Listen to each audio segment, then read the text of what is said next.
사해 근처. 기원 후 28년 1월, 나자렛의 목수 예수가 요한 세례자를 찾아가기 위해 지나간 요르단강 지역은 현재 키부츠의 경작지와 과수원으로 가꾸어져 있다. 그 경작지가 끝나면 잿빛의 황량한 땅이 나타난다. 강한 햇살을 받으며 차를 몰고 가다 보면 굽이굽이 이어지는 둥근 모양의 언덕들과 바닥이 쩍쩍 갈라진 땅이 널려 있을 뿐이다. 요르단의 불모의 계곡을 따라가면 이윽고 세계에서 가장 오래된 도시 중 하나인 예리코에 다다른다. 그리고 샘과 종려나무가 풍부한 예리코를 지나면 거기서부터는 갈색의 광야와 나무 하나, 풀 한 폭이 없는 산성화된 산이 펼쳐지면서 유다 광야가 시작된다. 예수는 이 삭막한 요르단 계곡을 따라 혼자서 남쪽으로 내려갔다. 그는 고독에 잠겨 걸어갔다. 그는 자신이 앞으로 지낼 유다 광야가 어떤 곳인지 알고 있었다. 그곳은 땅의 끝이라는 말이 어울리는 곳이다. 산성화된 살벌한 풍경의 민둥산이 지평선에 늘어서 있고 관목과 가시나무가 여기저기 자라 있을 뿐 살아 움직이는 것이라고는 하나도 없는 갈색의 광야가 사해까지 펼쳐져 있다. 물고기가 살 수 없는 사해는 민둥산의 모습을 수면에 비춘 채 영원히 침묵하고 있다. 그리고 민둥산과 민둥산 사이에는 깎아지른 듯한 다네가 있고 물이 말라버린 와디라는 강의 흔적이 뻗어 있다. 여름이 되면 그곳에는 끔찍한 더위가 찾아온다. 밤이 되면 모든 것은 침묵에 쌓이고 산도 계곡도 살아 움직이는 것 하나 없이 시커먼 모습을 하고 웅크리고 있다. 유다 광야는 유다인들에게 불안과 공포의 땅이기도 했으나 하느님을 생각하고 고독에 잠겨 명상하는 장소이기도 했다. 광야는 발로마 저항 운동을 했던 이들의 피난처이기도 했고 혁명가들의 요새이기도 했다. 예루살렘 성전을 맡은 유다교 주류파로부터 압박을 받던 에세네파 사람들은 이곳에 수도원을 세워 엄격한 수도 생활을 하고 있었다.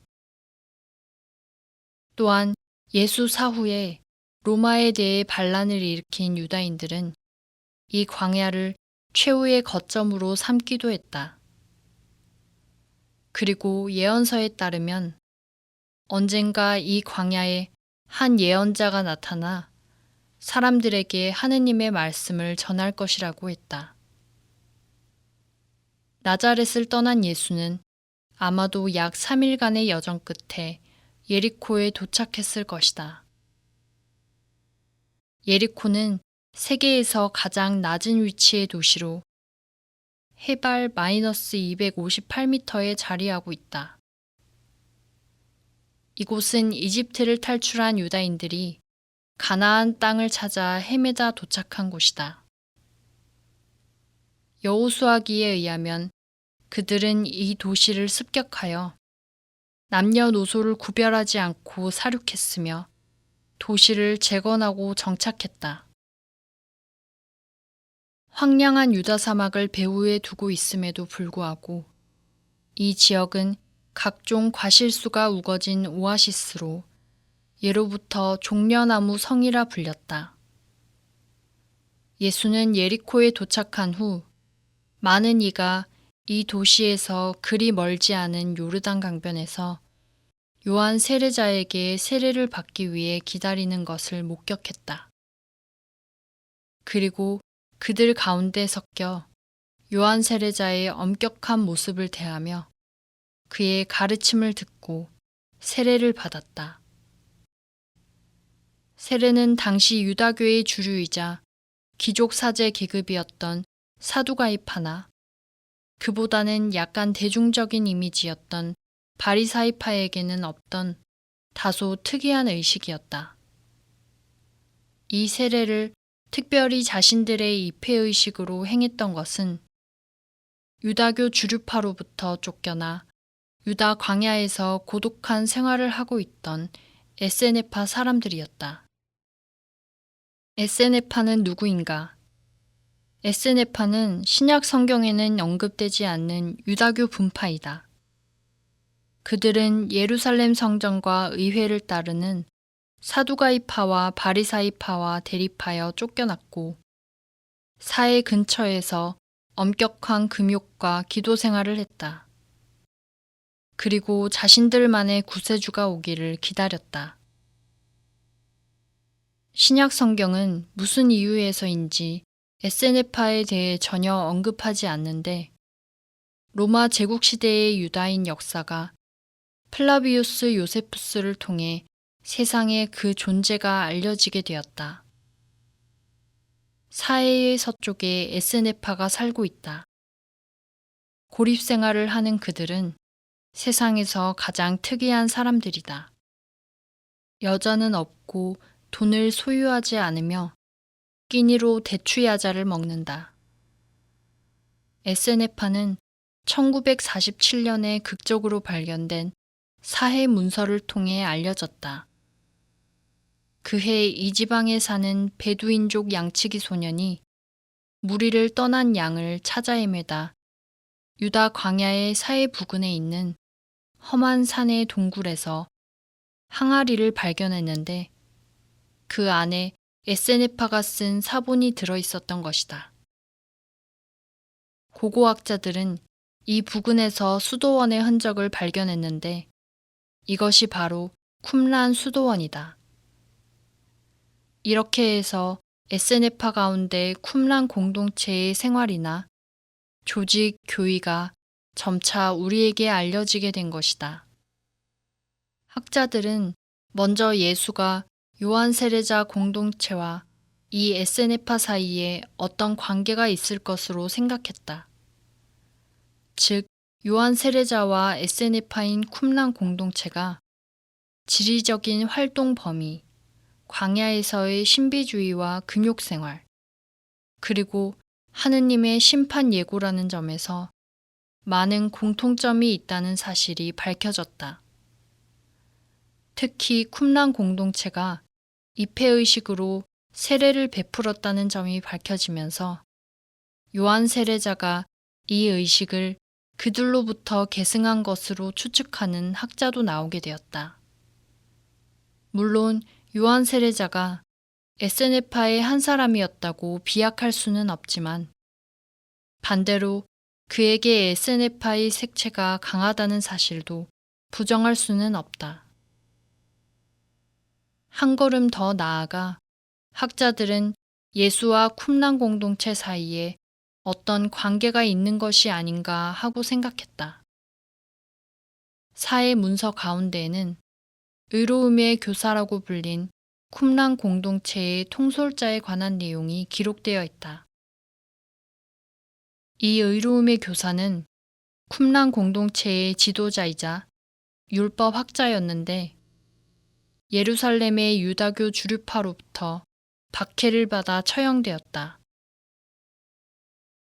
박해자의 우두머리는 분노의 사자라고 불렸는데 의로움의 교사는 분노의 사자라고 불리는 사제로부터 예수처럼 십자가형을 당해 죽었다. 그래서 공동체의 신자들은 죽은 그가 예수처럼 부활할 것으로 생각했다고 한다. 물론 이 처형 부활설에 대해 부정하는 학자도 있다. 이러한 유사성을 근거로 듀퐁 소멜 같은 학자는 의로움의 교사와 그리스도는 같은 인물이라고 대담하게 주장하기도 한다. 게다가 쿰란 공동체와 초기 그리스도교 공동체 사이에는 몇몇 유사점이 있다. 첫째, 쿰란 공동체는 자신들을 가난한 이, 새로운 계약이라고 불렀는데 그것은 초기 그리스도교 공동체의 명칭과 동일하다. 둘째, 두 공동체 모두 공동 생산 제도를 시행하고 있었으며 자신의 재산을 공동체에 바치는 점에서도 유사점을 지니고 있다.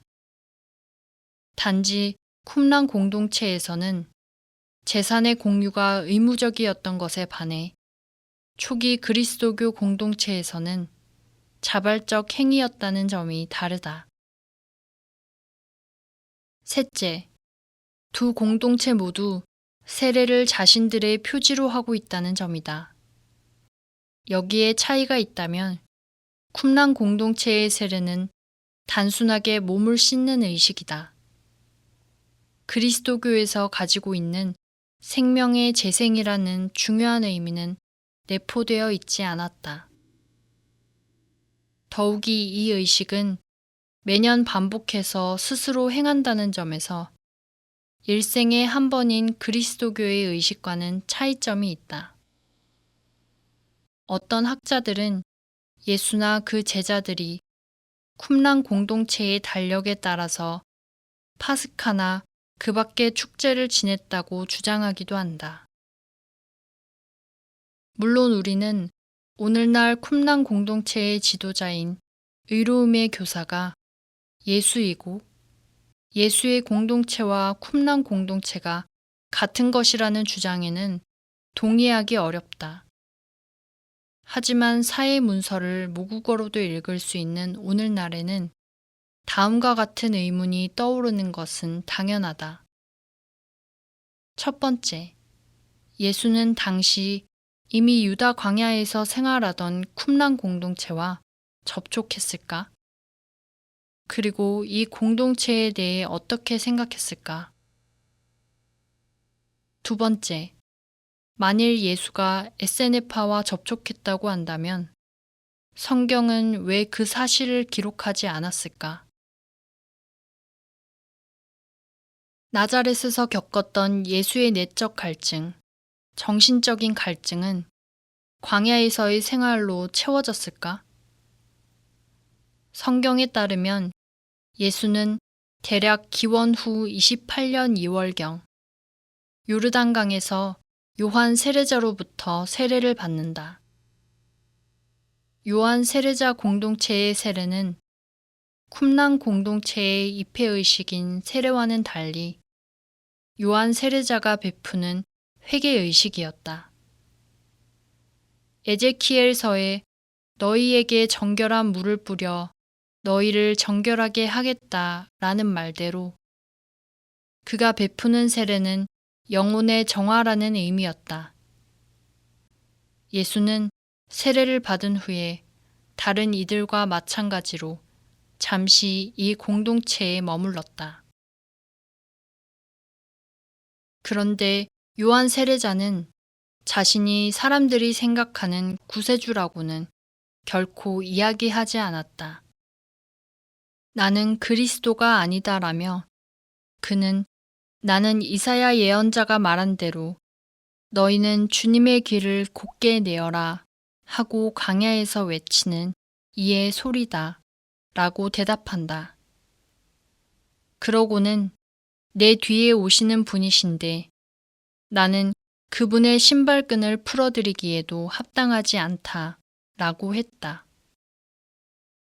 구약시대부터 사람들 사이에는 메시아의 출현에 앞서 그의 사자가 출현한다는 이야기가 전해지고 있었다. 요한 세례자는 자신을 일컬어 이 사자라고 했던 것이다. 예수는 낙타털로 만든 옷을 걸친 이 격정적인 예언자에 대해 평생 경외하는 마음을 지니고 있었다. 에르네스트 르낭은 예수의 생애에서 예수의 그 깊은 독창성에도 불구하고 그는 적어도 몇 주간 동안은 요한 세례자에게서 배웠다 라고 썼다. 마테오 복음서 3장 7절을 12장 34절이나 23장 33절과 비교해 보면 요한 세례자가 사용한 말을 예수가 그대로 사용하고 있는 것을 볼 수 있다. 예수는 요한 세례자 공동체에 머물면서 자신을 드러내지 않았다. 하지만 자신을 내세우지 않았다고 해서 요한 세례자 공동체의 모든 것을 긍정했다는 의미는 아니다. 그의 눈에 떠오르는 고뇌의 빛은 이 공동체의 생활에 따라 지내는 동안에도 결코 사라지지 않았으리라고 나는 생각한다. 그런 이유에서인지 요한 세례자 공동체의 제자들은 훗날 예수가 독자적인 활동을 하게 되었을 때 이를 분파 행동으로 생각했던 듯하다. 그들은 예수를 스승의 애제자로 동시에 자신들의 동료로 생각하고 있었다. 나중에 그들이 예수의 공동체와 어떤 알력을 갖게 되는 것도 이 때문이다. 예수는 분명히 예루살렘 성전과 의회를 지배하고 있는 사두가이파나 바리사이파를 규탄하는 요한 세례자의 목소리에 공감하고 있었다.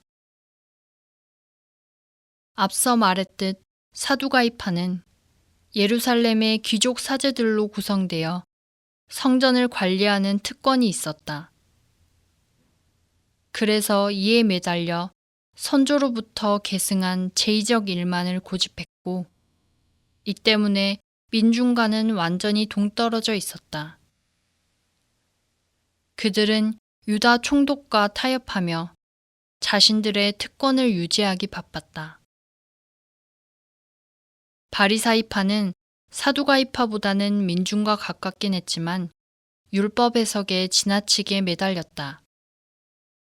이러한 유다교 주류파의 자세를 신랄하게 비난하는 요한 세례자에게 갈릴레아에서 성장한 예수 또한 공감했다. 하지만 요한 세례자가 지니고 있는 하느님의 이미지는 아버지의 이미지로 분노와 심판과 벌의 이미지이기도 하다. 구약의 여러 가지 모습으로 나타나는 존엄하고 무자비한 하느님, 자신의 말을 따르지 않는 도시를 멸하고 사람들의 부정에 대해 분노를 터뜨리며 사람들의 배반을 사정없이 벌하는 엄한 아버지와 같은 하느님. 이것이 요한이 지니고 있던 하느님의 이미지였다. 낙타털 옷을 입고 허리에 가죽띠를 두른 요한 세례자는 이 엄한 아버지와 같은 하느님의 분노를 사람들에게 독사의 자식들아, 다가오는 진노를 피하라고 누가 너희에게 일러주더냐. 회개에 합당한 열매를 맺어라. 라며 경고했다. 요한 세례자가 전하는 하느님은 세계의 종말과 심판을 배경으로 하여 분노하고 벌하는 구약의 하느님이었던 것이다. 이것이 참다운 하느님의 모습일까? 예수는 요한 세례자의 공동체에서 생활하면서 아마 이러한 질문을 자신에게 던졌을 것이다. 그는 작은 나자렛 마을의 가난하고 비참한 서민의 생활을 알고 있었다.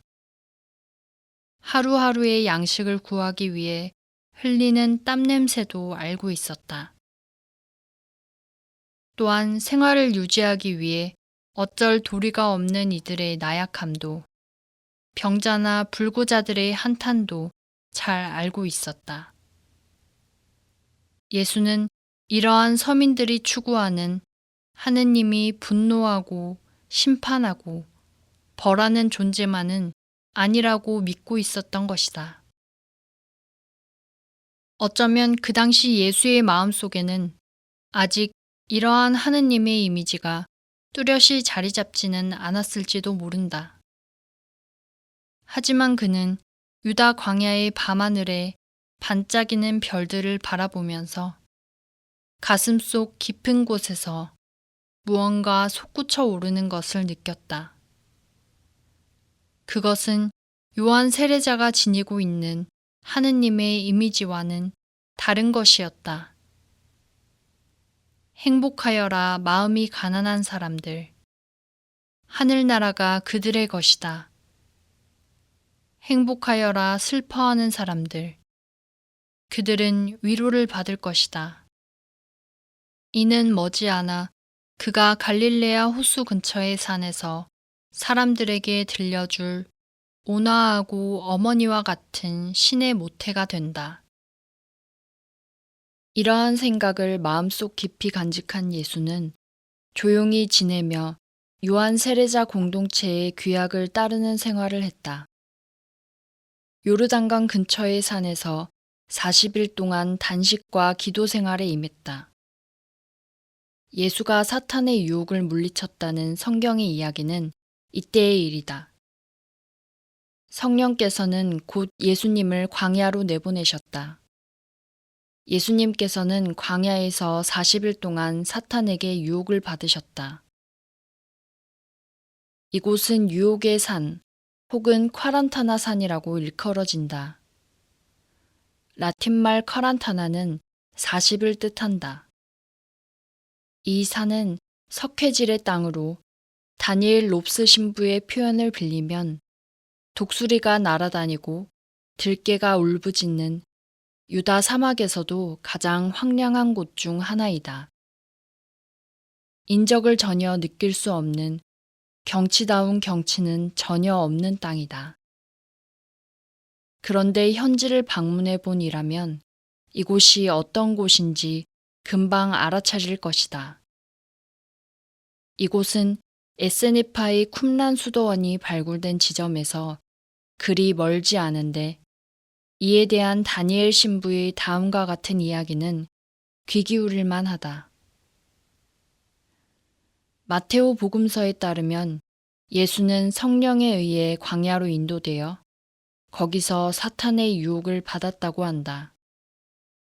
하지만 이 주변에서 광야라고 하면 그것은 에세네파가 숨어 지내던 장소를 일컫는다.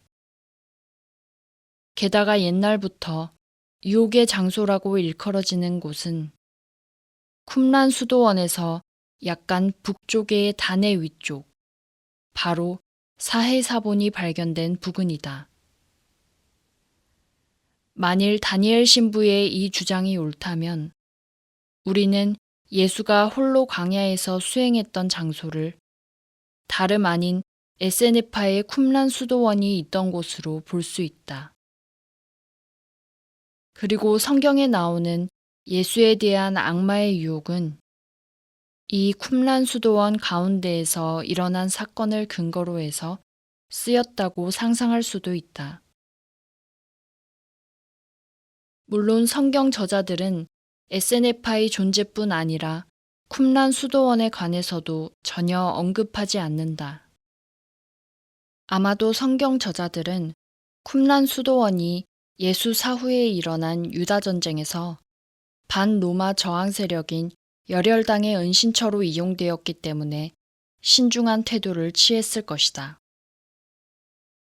이미 진술했듯이 에세네파의 쿰란 수도원은 거룩한 도시 예루살렘에서 유다교 주류파에 의해 추방당한 비밀 결사 세력의 근거지이다.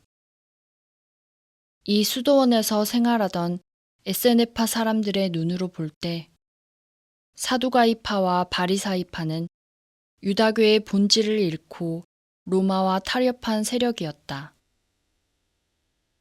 따라서 인고의 생활을 하고 있던 그들은 이윽고 하느님의 가호 아래 예루살렘으로 되돌아가 유다교를 쇄신하게 되리라는 꿈을 지니고 있었고 이 꿈이 메시아를 고대하는 마음으로 자리하고 있었던 것이다. 1947년에 발견된 사해 문서에는 싸움의 두루마리와 빛의 자녀와 어둠의 자녀 간의 싸움을 기록한 두루마리가 포함되어 있다. 이에 따르면 그들은 마침내 싸움에서 이겨 그들의 지도권을 되찾고 전 세계가 자신들에게 굴복할 것을 고대하고 있었다는 점을 시사하고 있다. 쿰란 공동체는 생활면으로는 평화주의자였지만 그들의 목표는 어디까지나 하느님 나라를 지상에 구현하는 것이었다. 적어도 이 공동체의 사회 문서에 쓰여 있는 내용으로 볼 때, 첫째, 쿰란 공동체의 메시아는 지상의 지배자였다. 둘째, 그들에게는 예수가 생각했듯이 죄인을 구원한다는 관념이 없었다. 셋째, 그들은 공동체의 구성원끼리의 사랑에 대해서는 언급했지만 자신들 이외의 사람들에 대한 사랑은 결코 언급하지 않았다. 하지만 이 사랑이야말로 예수의 중요한 가르침 중 하나였기에 근본적으로 대립하고 있다. 쿰란 수도원의 신도들의 사고방식과 훗날 초기 그리스도교 공동체의 사고방식 사이에는 몇몇 외형적인 유사점이 있다. 그러나 그 근본에 있어서 이처럼 대립하고 있다는 것은 무엇을 암시하는 걸까? 나의 생각은 이러하다. 예수는 쿰란 수도원 주변에서 홀로 수행하며 이러한 문제로 내적 갈등을 겪었을 것이다. 어쩌면 고뇌의 빛을 띤 청년 예수가 쿰란 간부들의 주목을 끌어 공동체의 일원으로 영입하려 했을 수도 있다. 성경에 따르면 광야의 예수를 유혹했던 악마의 속삭임은 현실 세계에서 구원을 찾으라는 것이고 그 대신에 모든 지상의 권력을 주겠다는 약속이다. 그것은 곧 쿰란 수도원의 에세네파가 추구했던 것이었다. 예수와 쿰란 공동체 사이의 정신적인 대립과 갈등은 이때 시작되었다. 쿰란 공동체의 제안을 거부하는 예수의 모습이 성경의 악마의 시험 대목에 생생하게 묘사되어 있다. 성경 속 악마는 예수에게 당신이 하느님의 아들이라면 이 돌더러 빵이 되라고 해보시오 라고 말한다. 이는 쿰란 공동체의 지도자들의 생각과 같았다.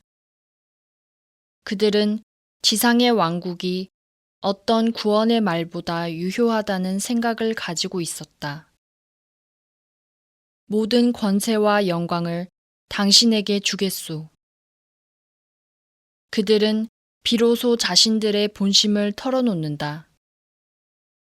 즉, 예루살렘 성전에서 사두가이파와 바리사이파를 몰아내고 자신들이 그 권위와 영광을 차지하고자 했던 것이다. 예수는 이 제안을 거부한다. 그들의 사고방식에 동화할 수 없다는 것을 깨달았던 것이다. 이는 예수가 겪은 첫 시련이었다. 하지만 이로 인하여 자신이 추구하고 있는 것이 무엇인지 또 자신만의 독자성을 발견하게 되었다. 그리고 그들의 제안을 거부함으로써 비로소 자신이 갈 길을 깨달은 것이다. 이렇게 해서 단식과 기도의 40일이 끝났다. 그가 쿰란 수도원을 떠나 다시 요르단강 근처에 있는 요한 세례자와 그 제자들에게 돌아갔을 때 예수의 외모는 아무것도 변하지 않았지만 그의 내면은 변해 있었다. 예수는 이 유다 광야에 모여 있던 이들이 무엇을 갈구하고 있는지를 이미 알고 있었다. 몇 그루의 관목과 가시나무가 군데군데 자랐을 뿐 살아 움직이는 것이라고는 하나도 없는 갈색의 유다 광야. 그 지평선에는 산성화된 살벌한 모습의 민둥산이 늘어서 있다. 죽은 듯이 잠잠한 사해의 표면. 거기에 결여된 것은 사랑이었다. 쿰란 공동체도 요한 세례자 공동체도 사람들에게 회개와 하느님의 분노를 전할 뿐 사랑에 대해서는 언급하지 않았다. 죽은 듯이 잠잠한 사해와 유다 광야를 보며 예수는 아마도 갈릴레아의 온화한 봄을 떠올렸을 것이다. 하느님은 그러한 사람들에게 단지 분노하고 벌하기 위해서 존재하는 것일까? 하느님은 애처로운 삶을 영위하는 그들에게 사랑을 베풀기 위해서 존재하는 것이 아닐까? 쿰란 공동체나 요한 세례자 공동체가 황량한 사해와 민둥산을 보며 분노의 하느님을 떠올렸다면 예수는 그와 정반대의 하느님을 생각했다. 바로 인간의 비애와 고통을 아는 사랑 그 자체이신 하느님을. 하지만 그는 자신의 이러한 생각을 아무에게도 말하지 않았다. 이에 대해 요한 복음서는 공간 복음서보다도 명백히 기술하고 있다. 그러나 예수님께서는 그들을 신뢰하지 않으셨다. 그분께서 모든 사람을 다 알고 계셨기 때문이다.